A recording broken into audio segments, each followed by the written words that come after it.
The Syrian civil war has been complicated from the get-go. We know who's on the regime side: President Bashar al-Assad and the army, who have support from Russia, Iran, and the Lebanese militant group Hezbollah. But who is Assad fighting exactly? That's a much more difficult question. In a recent letter to a member of Congress, Chairman of the Joint Chiefs of Staff Martin Dempsey admitted that the U.S.'s predicament is not choosing a side, it's which side to choose. According to the Combating Terrorism Center at West Point, there are an estimated 1,200 rebel groups operating in Syria. These range from loosely knit coalitions of rebel units like the Syrian Islamic Liberation Front to local militias formed by people trying to protect their villages. The two main groups are called the Free Syrian Army and Jabhat al-Nusra. Let's talk about the Free Syrian Army first. The FSA is more of an overarching term for a large confederation of fighting groups. Estimates of its size vary wildly, from 10,000 fighters to 300,000.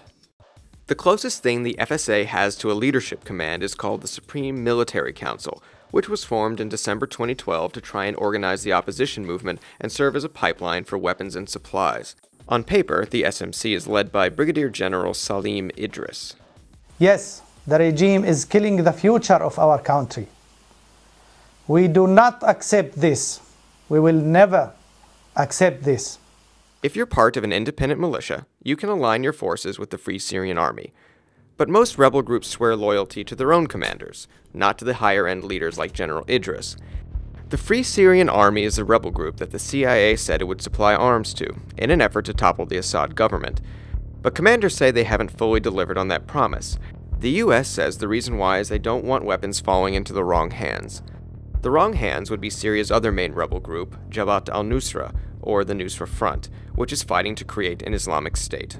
Many of its reported 7,000 to 10,000 members were jihadists that fought against US-led forces in Iraq. The group received funding and training for al-Qaeda's Iraq branch and has been quickly gaining ground in northern and eastern Syria by setting up governing bodies that have restored basic services. The extremist group is a magnet for foreign fighters and is known for its ruthlessness. It also has access to funds and weapons from well-heeled backers.